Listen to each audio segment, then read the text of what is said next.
Welcome to another episode of the Cool Tool Show and Tell. Our special guest this week is Julian Bleecker. Julian, would you like to introduce yourself to our audience? Sure. My name is Julian Bleecker. I founded Near Future Laboratory. I consider myself a product designer and engineer. And we're welcome for a return visit to Cool Tools. Yes. And thank you for volunteering. So Julian, what's a cool tool that you want to share these days? Yeah, well, the first one that I have, it's pretty nerdy. It's a radio. It's called the Baofeng 5RM. And you're holding up And what is about the size of an old style transistor radio. yeah, exactly about the size of it. Also with a 9 key kind of keyboard.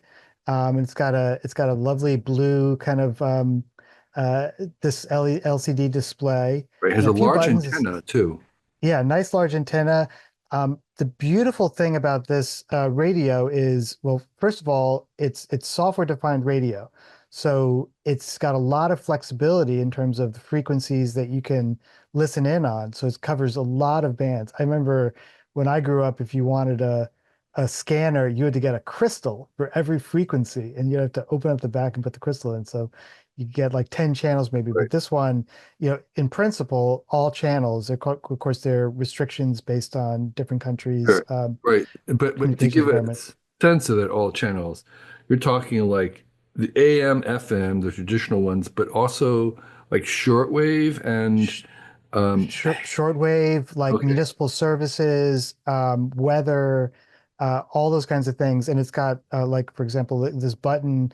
There's an orange button on the side, which you can hit, and then you just have a regular AM FM radio, which is kind of neat. And then it also has the ability to program in, if you're like an aviation nerd like I am, you can listen to air traffic control and that kind of thing. But the thing I think is really what makes it a really not just a neat thing to have around, but also very practical. I feel like every home should have one, just for those emergency situations. Just have it on the charger in the garage or something so you can grab and go, because it's also a transceiver. So if there are ever situations where you need to talk to someone, you can also do that. So it's got all these capabilities. okay. So you're saying that like on the ham radio frequencies, you can actually have a conversation. There's a built-in microphone and you're transmitting as well. That's right. That's right. Now, Wow. of course, you need to be licensed, but I figure in emergency situations, Sure. you're going to need a way to communicate if you're in a situation you Right. The need to do license command, that kind of is thing. more on the honor system, right? That's right. That's right. Because how can they tell if you have a license or not? Um, Yeah. and you're also, I guess, there are frequencies for emergencies. FEMA must have frequencies, or where do they come from? Yeah, so when you go down the rabbit hole for these things, then there are entire communities and kind of like people putting together PDFs of different frequencies that are relevant that you would want to have programmed in and on a Uh-huh. kind of shortcut to get to. So it really is one of those kinds of tools that I think is, it should be part of your go bag. Here in Yeah. California, we want to have go bags. Right. Um, Yeah. and the other remarkable thing about it is because it's software defined radio, it's really cheap. It's like 30 or 40 bucks, depending on which model you get. They've got a whole line of models on it. So then it just becomes, I mean, for me, it's like a no-brainer. Right.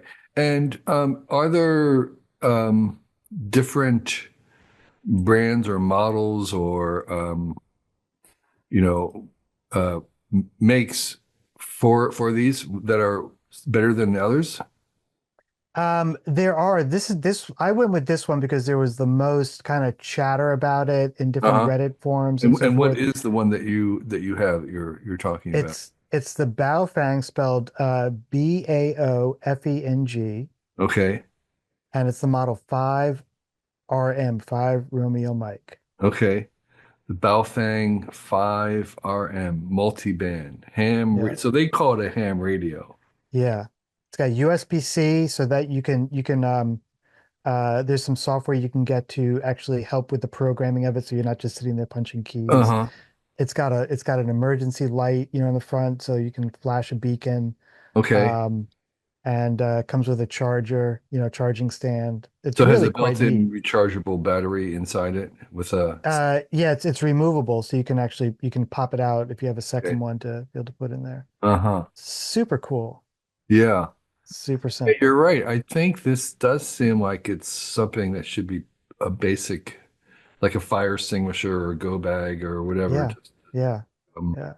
Here in California, it's also you want your crowbar. it's also say that again. It's what? As in California, you also want a crowbar nearby. Why is that? Well, for the earthquake, because when your building Oh, shifts a I little see. bit, you have to Okay. crowbar your way out of it. All Yeah. right. Yeah, I didn't know that.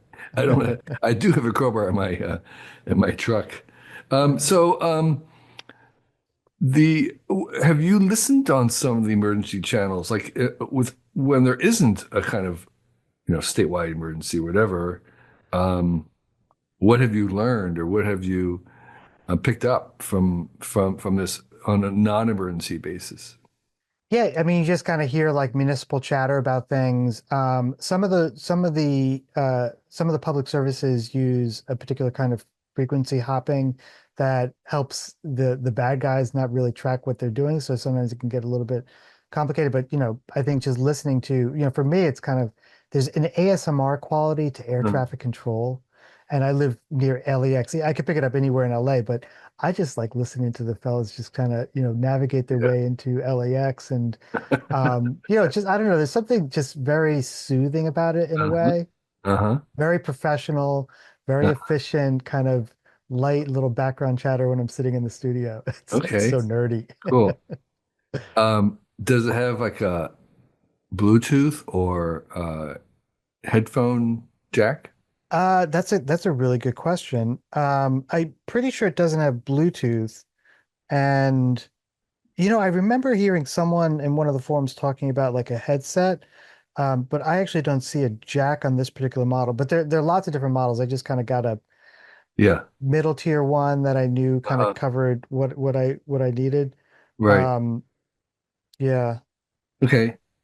Um, yeah, yeah, I mean, it's not necessary, but I was just curious. Well, this, sure. yeah, so the Baofeng, obviously made in China, looks pretty cool. Um, that's a great, cool tool. So, Julian, thank you for that. Yeah, of course. What's another cool tool for you? Yeah, so I do a lot of my own kind of manufacturing of the sorts of products that I sell or develop. Um, One that I'm just a big fan of playing cards as a platform for kind of either making your own game or as an ideation tool.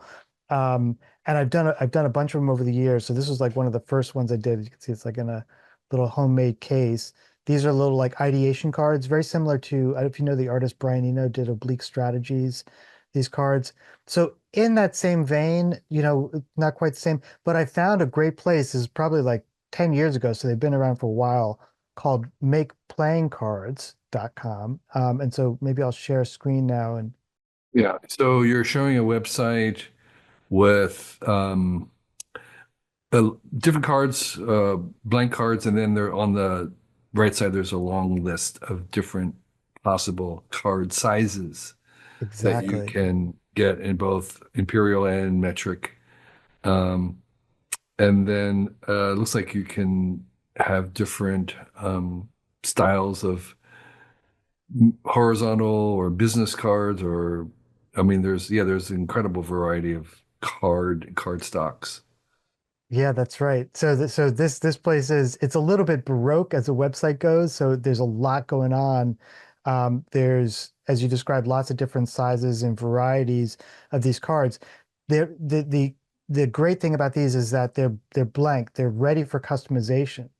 So On either if side, both on the front and the back. on either side. So that opens up all these opportunities to make your own deck of cards. Sometimes you get the sense from the site that some of them are focused on sort of two things, like so people who might be board gamers, who make their own board games for role-playing games and that kind of thing, and then people who want to do novelty cards for, let's say, like that they would have at every table at a wedding, with pictures of the bride and groom or the family or that kind of thing. But the variety is endless because these are can be entirely customized. And as you said, I mean the sizing kind of runs from, let's see, this is like 1.25 inch by 1 3/4 inches, all the way up to 5 inches by 7 inches. So quite large for a playing Yeah. card, almost like a magician's, they've got those vanity Right. cards. So these have been like an absolutely great way for me to make these kinds of decks, and I've done a number over the years. Like they'll also do the boxes, so you can make very quite nice durable boxes that will fit the cards. This was another one I did. So you can see it's like it comes shrink wrapped. Uh-huh. They give you a template to do all the packaging design. So you get all the text on the different sizes, even stuff on the Right. bottom. Right. You can pick the colors. So this one I just got a little more complicated. So actually have more Yeah, you're art. holding up a packaged box of cards that have a top and bottom slip Yeah, top, and with printing on all on every yeah. side, Every including the side. inside. So that's pretty cool. Yeah. Yeah. And the quality, so I'll show you just some of these cards from this particular deck. So this is one of the playing cards. A particular stock that felt right. It felt about like what I expect a playing card to be, right? So Uh-huh. it's just like a regular deck of cards. The print quality is really, really good, to my discerning Right. eye. And you can also, it'll probably be impossible to see, but you can also get different kinds of textures. So some playing cards, they refer to them, with these kind of, this is a Vegas style, card. So it's got a different, so when you throw it out, Mm. it kind of like almost like an airfoil, it'll land on that green felt and just slide just a little Hmm. bit. Hmm. So they really get into the details of it, and they give you all that ability to pick, Right. the particular texture you want. Do you want it laminated? Right. Do you want it matte? Do you want it glossy? Um, and they're, of course, depending on the quantity, they are surprisingly inexpensive Okay. to So, get so give made. me an example of just the cost in your own experience. I'm just approximately. Yeah, so I usually order them in batches of 1,000. So 1,000 of those boxes that I just showed you, they end up being about like between $9 and $12 per box. Okay. So if you're, I mean, if you're doing something that is a considered Hmm. project where you're thinking as a, maybe as a small Right. design operator, I think that you're in a pretty reasonable territory there if you can. And that box is how many cards in the box, just so we have some comparison. This box When they is goes for $12, how many cards would that be? this one I think is maybe about 96 cards, Okay. I want to So say. for 100 cards and then you're $12. All right. So like if you had a smaller deck, it might be proportionally less.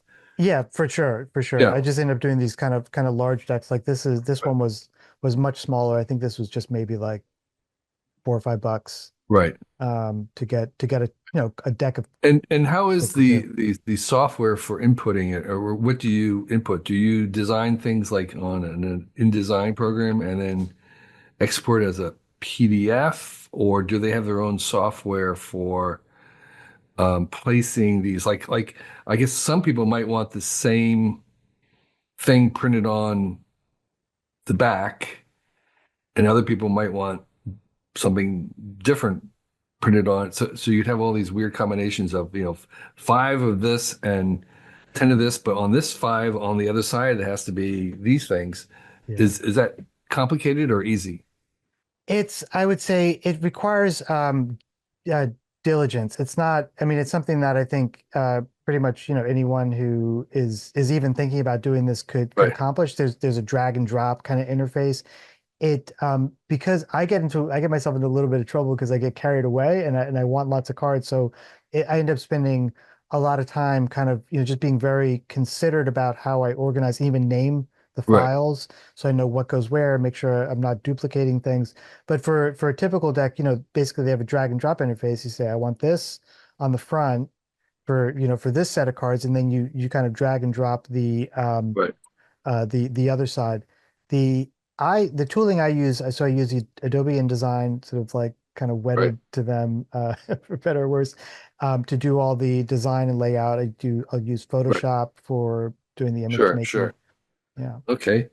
Oh, the Um, one thing I should add, which is a remarkable that they do it, considering that they're, you sort of imagine like a faceless factory in China or something, but they really, especially particularly this last tech, I mean, they were high attention to detail, so they noticed things that I hadn't noticed, which I that is exceptional for a small operator like me, who's just kind of like 2 o'clock in the morning, you're bleary eyed, it's like I think I'm done, and they say like, yeah. I think this is just not quite on center. You're right. You're right. Let me go back and fix that.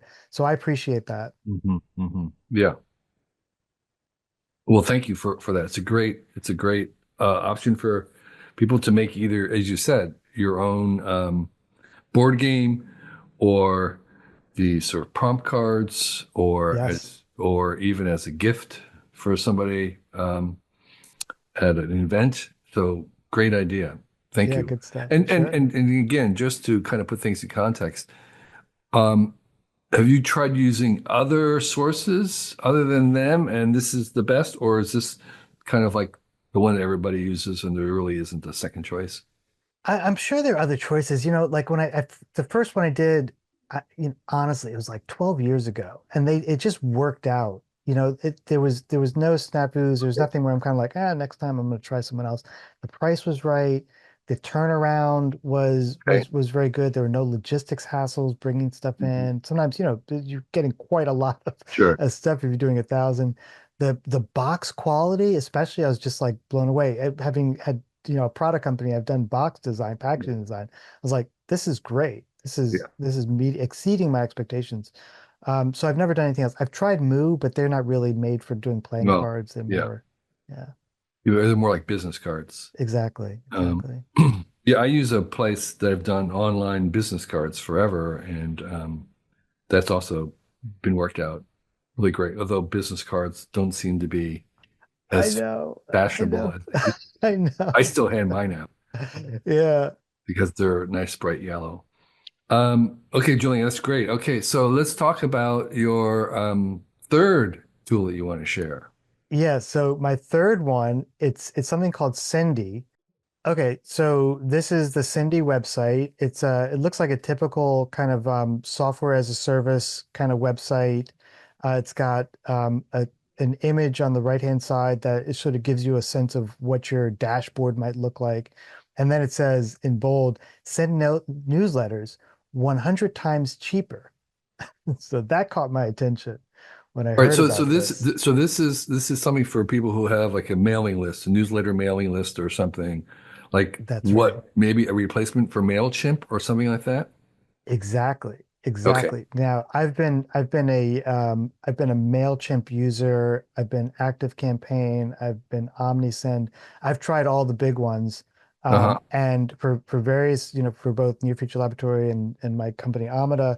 And um I don't know, maybe because I'm just like a small operator, it always seemed like $4,000 or $5,000 a year to send Hmm. out a newsletter seems a little bit dear. That feels like I'm too small for what their target customer is, which might be like a, much larger Uh-huh. retail operation. So, when renewing was coming up, I said there's got to be an alternative. Either there's going to be an alternative, or I'm just not going to send out any email, which I don't think would necessarily be such a bad thing nowadays. But I came across this Sendy. I can't remember exactly where I heard about it. Maybe I think I was just Googling around for like alternatives. I was literally thinking about building my own stack, software stack to do it. It's some people who have newsletters have like, kind of guides on Okay. this. And somehow I came across Sendy. Now it's an interface that sits on top of Amazon's emailing service. They call it SES, right? Okay. So it sits on top of that. So you still got the stacks going on because no one's really running Right. SendMail on their own Right. Unix machine anymore.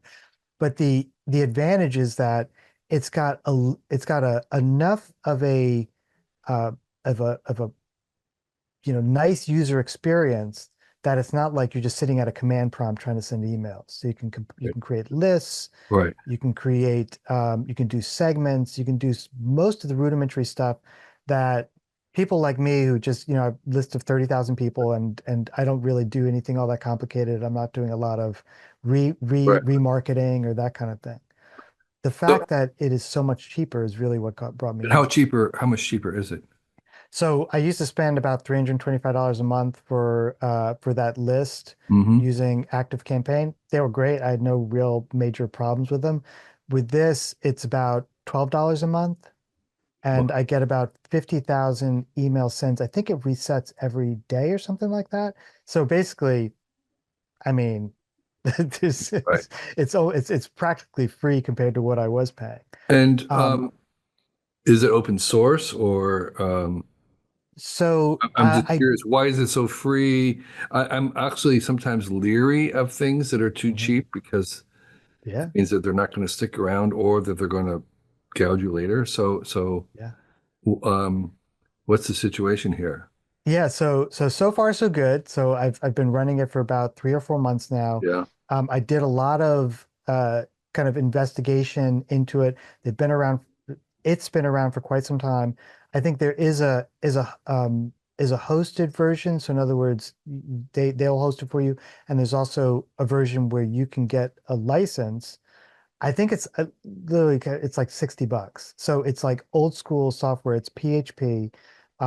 They're on version 6.1.1, it says on the website at this point. So, it's Hmm. there and it's working. The tricky bit is, so it's not just you click it and you're all set, is that there's a bit of a kind of procedure, set of procedures you need to go through that does require a bit of computer literacy, let me put it that way. So you need to be comfortable with I would say like a maybe 2 or 3 star level of complexity, where 1 star is kind of like no, just drag and drop, and 5 star is like I got to boot up a Amazon instance of EWS or whatever it is.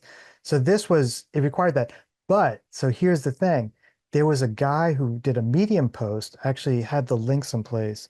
He did a Medium post where he's like, I'm going to go through this in such a level of detail, including like all the things that, if you're going through someone's list of README instructions that you wish they had written about, like if this happens, then do this. And he said, you should be able to get this done. And And that's just to install it, but the actual day-to-day use of it is doesn't require that level of no, I want to do a camp. I did a campaign this morning. New campaign, cool. Put in your okay. email, either as HTML or plain text, pick the Okay. list, test it. Make Hmm. sure you've got an unsubscribe link. It's very much like a typical MailChimp or other thing. It's important to point out there's no super sophisticated kind of remarketing stuff Hmm. that some people might expect if they've got a very active shop and someone abandons cart and you want to send them a note. That stuff isn't built in, but you can build that stuff either through kind of Zapier integrations, or they have an API. They publish the API. So if you want to program stuff to make it do other things, here's the Yeah. API. Okay. Yeah. Sendy. Sendy.co. Yeah, it's great. Sendy.co for your mail list management needs. Yeah. Um, we had Chillman, but we did move off of it onto something else recently, and I don't know what it is, but Moved maybe off of MailChimp or we moved off of MailChimp yeah. onto something else, but I don't remember what it was that we moved on to. Yeah. Um, I'd be curious. I mean, I think that there are a lot of people who are kind of like maybe, in the low to middle tier in terms of their community and community building and community yeah. management.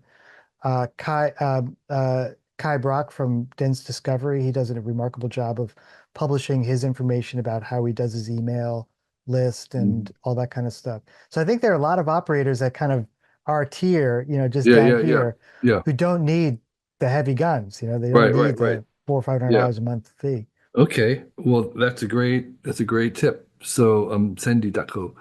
So, Julian, what's your fourth tool?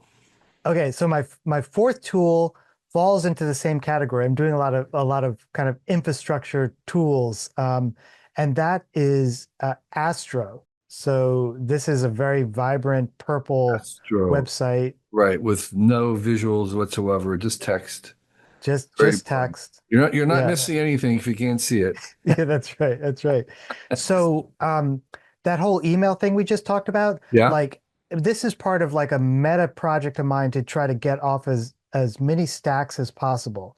So being a kind of like engineer product guy, I'm used to building things on my own. I like, finding good tools Yeah. that I can begin to cobble together my own, home or whatever on the internet. And I was really I had so many Squarespace sites. It was ridiculous. And they're not cheap. It's 200 bucks a pop. And also there's not a lot of, for me, there's not a lot of control. Like I want to hot rod my website. I want to install and play with different kinds of new, Uh-huh. features and modes. And so I couldn't do it on things like Squarespace. Just Right. didn't allow that. They actually, there was a lot of complaining in the forums about what they were doing and this kind of thing. It's the usual sort of stuff. At some point, some company gets too big to really, I don't know, care and focus on the interesting good Right. things. So So Astro is a substitute for Foursquare, but isn't also Shopify is in that same domain? yeah, Shopify's in that same domain. So, they've got obviously the e-commerce part, but you can also build your, Right. your website that might have whatever images or text or that Okay. kind of thing. And I really wanted to kind of get back to my roots and kind of build that stuff from scratch. My first website, not crowing about it, give my age, HTML, wrote it, just kind of sat Right. there with a editor. And I wanted to get back to some of that vibe, which I think had gotten lost when a lot of things are built on other things, whether it's Sure. Webflow or. So I found Astro because I came across someone's website and I didn't think I know because the website was beautiful, Yeah. well designed, that kind of thing. I said, "What'd you build this on?" And he pointed me to Astro, and I was just like, "Oh my God, I've missed a whole world of activity." And what does Where Astro give you that, just coding in HTML might not give you? Or a little bit more discipline in terms of managing the content. okay. So it doesn't require a database like MySQL or whatever. Mhm. Essentially, the database is implied by the content you create. So every piece of content has its own metadata in it. It's a Mhm. format called MDX. So it's a markdown, a variation on markdown. Mhm. And for each file, you essentially define the schema of the content in it. It's Mhm. so freeing. So I can, so I've got on my website, I've got a blog, I've got events, I've got Right. exhibitions that I've done, projects, and each one of those has its own sort of description of what the content is. And so, once you build up a framework, Astro has baseline frameworks for blogging and that kind of stuff. Right. Once Right. you get into it, you're just back to the basics of like blogging, and Right. or of promoting your events or that kind of thing. Right. And the I know that um, Matt Mullenweg at WordPress has been, preaching WordPress as the solution for all these things. And there has the advantage, of course, is that you're in this larger ecosystem where it is a decentralized version of things where you do own your own little territory. Did that appeal to you? I tried it, Kevin, I tried, I mean, I earnestly, like I did a year trying it, and there was just something about the tooling that I found confusing and baroque. Now, it could be that, it's one of those things like, I don't understand how the kids think about design nowadays, where I'm just like showing my age, but it's like I really wanted to get close to the metal. And Yeah. even when I wanted to do something like, I wanted to add a font that I had a license for that they didn't offer. Mm. Now I know that and I had the font in WOF2 format, so I knew it should be supported by browsers if I could Uh-huh. do it. And I just couldn't get it to work. And the support forums were not helpful, nor was there kind of let me reach out to actually a human. So it just felt like one of those things where it's like, you know what? I think I need to build my own hot rod. Okay. So this is for people who are want to build their own. They want to be very close, as you say, to the metal. Astro. That's right. That's Astro. right. Yeah. Set a Totally tool. free. And if you the other thing is the hosting. So it's because it's a static website. So Right. in other words, it's basically back to HTML, but very Right. well managed. You can host it on things like Hmm. Netlify, Netlify, Yeah. and any of the other places, including you could host it on GitHub. They Yeah. have GitHub account. So that's kind of So cool. the last time my last design upgrade to my website, the guy who was working on it, because I don't have the coding skills, was trying to talk me into going with Ghost. Yes, Ghost. Yes. And he was very big on Ghost. And Yeah. so what was your thinking about that? I did try Ghost. Matter of fact, I was one of the Kickstarter backers. It must have been ages ago when they first launched the idea of Okay. doing Ghost. So love it, love the spirit, love the values of it. It was one of those things, and I think the thing was the I wanted to have a particular layout. I wanted to have text over an image. And I said, how can I do text over an image? And it was like, we don't quite support that. It's not part of the template. And so that was the thing that just kind of broke it, and Okay. I just really wasn't willing to compromise, I guess. But I Okay. thought that was a basic thing. Now I can do that and way more because Right. if I can learn the CSS to do it, for example, Mhm. I can make it Yeah. happen. I mean, I've Yeah. started doing some like really crazy things, nothing that I would use, but mostly just things that it's like, okay, this really does the kind of flexibility that I feel Yeah. like I want. Yeah. You can go back to the early web and do one of those crazy websites that Like Jody.org, remember yeah, those guys? Like just that kind of flash, stuff. flashing contradictions. Yes. Now you can do it. Um, well, okay, that's so Astro for these kind of very fundamental web building tools. Yeah. Well, that's really great. And you said it's free. Astro is free, right? It's open source Open software. source. It's totally Okay, free. right. Yeah. Yeah. So thank you, Julian, for those. So, Sure. so we have a few more minutes. Tell us about what you're passionate about these days.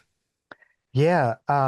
Well, so we're talking about cool tools, and the thing I'm most passionate about now, I think, is probably the coolest tool, and that's the human imagination. I think it Okay, even preceded sure. fire. Yeah, And so my passion project is effectively in a bunch of different ways to remind ourselves that we have this uh, evolutionary advantage to be able to imagine the world other than the way it is at this sure. particular moment. And so reminding ourselves of that, like this is my passion to find the way to draw people into that conversation and remembering what was the world like when you were 8, when it wasn't the Tonka truck that was fun, it was the box that it came in, when you Hmm. could build entire worlds just out of, a ball of string and a stick and a couple of Right. friends and some wood and go in the woods Hmm. and just build an entire world just in a little Right. pond that you find there. So I think this is really what motivates me nowadays. This is what gets me up. This is what I sort of organize my community around this topic. And you really begin to find that it's such a resonant theme. It almost feels like we've forgotten about it in a way, or we've taken it for granted, or maybe even worse, we've settled into living into someone else's imagination of what the world should or could be. Whether that's the more expansive imaginers who say the future is Mars. Like, okay, well, maybe that's your idea. Maybe that's your idea. Maybe I've got a different sort of imaginary, different dream of the kind of world that I want to Right. be a part of and exist in. So what have you found helps people? What are some of the techniques or tips or tools or strategies that you have found to help people do that? Yeah, so this is where like, the cards that we were talking about Sure. and Okay. design Cards. fiction, like finding very much playful, so not antagonistic things, but more playful ways of you find people when you ask them, for example, did a workshop in Sweden last week and filled with like, executives from like Ericsson and from the Swedish Yeah. agencies who are doing AI and that kind of thing. When you ask them to imagine into the future and say, you cannot tell me what you see. You have to show me what you found, as if you went there, as if you were in the world and you woke up. What do you see on the bedside table? Like, draw it, describe it, and you bring back almost this like Right. primary school art sensibility to it. Finding the way to help people feel the world Yeah. as material objects. And I Hmm. think that's where my kind of engineering kind of nerdiness and my Hmm. kind of product design nerdiness comes in. I don't know if you I was a Star Trek fan when I was a kid, the old Star Trek. I almost could have dispensed with the show if I just had the kit that they had. If I had a tricorder, a communicator, a Right. phaser, and maybe a console, with some blinking lights, I could have built entire worlds with that. I could have Sure. imagined the world that was, Hmm. sort of scripted out for us and told, yeah, the show is fun. It's Hmm. especially fun to watch now because it's Hmm. got this little campy angle to it. Yeah. Um, and obviously there was some resonance because it's still going on. You know, Right, like they're right. still continuing that show. Have you played around with trying to actually make very, very fast prototype cardboard things, whatever it is, of the different things, even if they don't look exactly, but maybe if the right shape and occupied the same volume? I mean, I'm just wondering if making them physical in some way or other, not just describing the physical thing, but having some ability to, make a placeholder, whether that Yes. helps the imagination at all. It absolutely does. I mean, I think, we're kind of, tangible beings. We have these Yeah, manipulators that like to touch and that kind of thing. And right, we have this wonderful sense-making apparatus where we see things, and right, if we see them off the page, they obtain a different resonance. When I used to work at Nokia at this advanced design team, and part of the one of the resources we had was model making facilities. We had master model makers who could make physical things with articulations, different materials, and that kind of stuff. And if you had an idea for something and you could get time with a model maker to make the thing, even if it was quite an abstract idea, if it once it took form, you could put it on a table and people would double take and they'd be like, "Oh, yeah, okay, I see what you're talking about." They see it and they feel it. And that the key there, I think what happens is not just the tangibility, but opening up the conversation. right, When someone says, or even just, when we do design fiction things, right, people are like, "Wait, what is that?" And as soon as they yeah, say, "Wait, what is that?" right. Now you can enter into that discussion and you can be, that's why I think where worlds start. You start Yeah. talking about it and imagining into it in a tangible way. So I was just wondering if there was like incredibly rapid prototyping where you could take the fastest 3D printing machine that would make something that was very flimsy, it was like no infill at all, or whatever. Right. And it's like, I want the fastest one. Speed is all I care about. So you print it in 5 or 10 minutes and you have some, some, again, rudimentary object that could stir people's imagination. Yeah. So haven't done 3D in that form, but well, I will say, Hitchcock's MacGuffin, the idea of the MacGuffin is an object that no one knows what it is, but nevertheless, it's the thing that everyone wants. So it's like the Maltese Falcon. Like no one knew what that was, but it's just the thing that everyone was chasing after for whatever reason. But that's the drama isn't, so much the object itself, but that Right. people want it. So what are other ways in which you can kind of bring that sense of engagement? So one of the things that we'll do is we'll take a form, an archetype we refer to them, that is familiar to everyone. The one that I like is like the product advertisement. So it's a thing that you might see in a printed catalog or in a newspaper or on the side of a bus, and we'll begin to represent the thing in that fashion. Now, the tricky part for people who are maybe less adept at making the 3D form or drawing it or that kind of thing is that part. They get stuck in that part. It's like, no, but you can tell the story about this object in other ways. I mean, just look at a lot of advertisements for things that are not, like an Yeah. Apple product, for example. It's just a suggestion of the Hmm. world that this thing would provide for you. It could just be a smiling face looking down at something that's obviously in their hand. The other way that some other product designers who I've worked with, they've been using their rap form of rapid is to use something like Midjourney. So they'll very quickly incant a form that can be quite evocative, and then Yeah. they'll Oh, yeah. bring their own experience and expertise to refine it, maybe draw it out Yeah. of the background and put it on a white background or add a Yeah. little bit of coloring and shading. But then you have something you can say, okay, here's the product, here's the name, here's the description, here's the price. And once you get all those pieces together, and people are like, wait, is this real? What is this thing? I think I saw it the other day. And again, it's that little bit of cognitive shift where all of a sudden you feel like you've popped into another quantum state. You just like moved over in the world into something that you didn't know before, and then your mind opens up, sort of like that 8-year-old who Right. sees the box and is like, "Oh my gosh, this is the perfect home for my, whatever." And they start building it Yeah. out.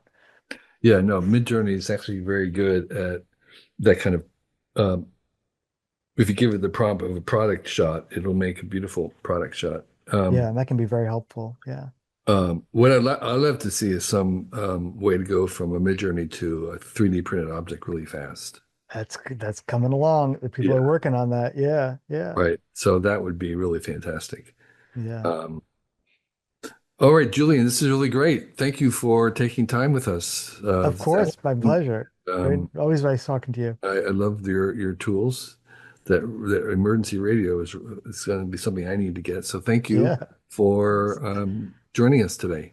my pleasure, Kevin. Great. We are glad that you are enjoying this issue of the Cool Tools Show and Tell. I just want to remind you that we also have some other coolish material on our YouTube channel here. So please subscribe, comment, and like. This show and tell is also available in an Audible podcast form. If you just wanted to listen to us, you can subscribe to the podcast wherever you subscribe to other podcasts. And if you're already just listening to us, you should know that there is a visual version of this show on our YouTube channel, where we're actually showing the tools, and there's a little bit more visual component there. In addition, the same folks that publish the Cool Tools website, that's all of us, me, Mark, and Claudia, we also put out a free newsletter every week. It's very, very short, just kind of one page or less. And we recommend 6 very brief items that are very succinct and easy to read. So you can deal with it in a couple minutes. And every week we bring you the 6 coolest things that we've uncovered and want to share. It's called Recommendo with 1 M. Just go to recommendo.com and you'll be able to find it there.